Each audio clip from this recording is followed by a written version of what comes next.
मिका सिंह भड़क उठे हैं कंगना रनौत पर और कह दिया है कि इसके पहले तो मैं फिर भी तुम्हारी इज्जत करता था, लेकिन अब डेफिनेटली नहीं करता हूँ। नमस्कार दोस्तों, मैं हूँ ज्योति नाहक और आप देख रहे हैं शुद्ध मनोरंजन।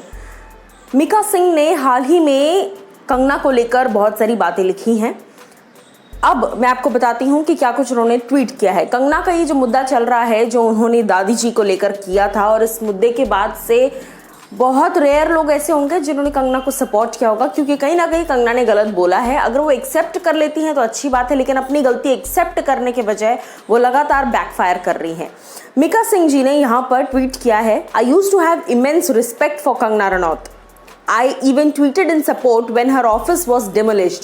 I now think I was wrong. Kangna, being a woman, you should show the old lady some respect. If you have any etiquette, then apologize. Shame on you. कुछ वक्त पहले यही चीज़ हिमांशी ने भी कही थी। हिमांशी को ब्लॉक कर दिया गया, दिलजीत दोसांझ को नहीं किया गया। क्यों? क्योंकि उन्हें करण जौहर से लिंक कर कर उनका पालतू कुत्ता कहा जा सकेगा। अब मिका सिंह जी को क्या कहेंगी कंगना, ये ज़रूर एक सवाल सामने से आता है। और उसके अलावा जैसा कि मिका ने कहा कि जब कंगना का वो ऑफिस डेमोलिश किया गया था, उनकी प्रॉपर्टीज़ को नुकसान पहुंचाया गया था बीएमसी के ज़रिए से, तो कहीं ना कहीं मुझे लगा था कि ये गुंडागर्दी हो रही है और मैंने उसके खिलाफ आवाज़ उठाई थी। जब कंगना पर टारगेट हुआ है, मुझे जहाँ जहाँ वो सही लगी है, मैंने हमेशा आवाज़ उठाई है। लेकिन अब ऐसा लग रहा है देखकर कि कंगना रनौत डिजर्व नहीं करती थी वो सारी चीज़ें, क्योंकि जिस तरह से उन्होंने पहली बात तो फार्मर्स को उन्होंने टेररिस्ट घोषित कर दिया है। आप फार्मर्स का मुद्दा टेररिज्म पर लेकर जा रहे हो, जिसका बिल्कुल सर पैर नज़र नहीं आ रहा है।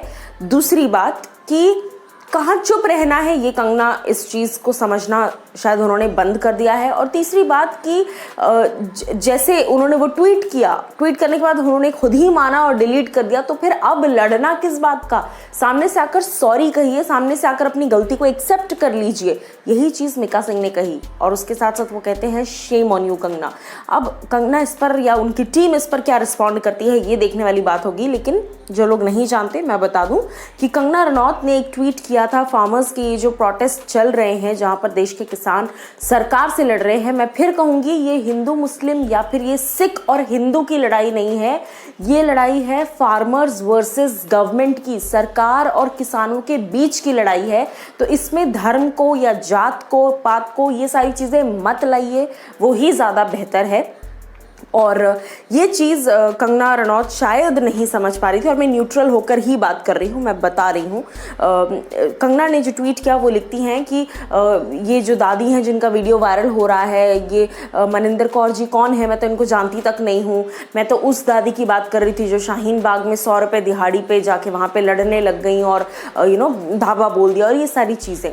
जब आप इतनी सारी चीज़ें एक साथ बोल जाते हैं जिन बातों का कोई वैल्यू नहीं है, उसके बाद आपको ट्वीट डिलीट करना पड़ता है, तो फिर आपका फ़र्ज़ बनता है सामने से आकर माफ़ी मांगना, जो कि अब तक कंगना ने नहीं किया है।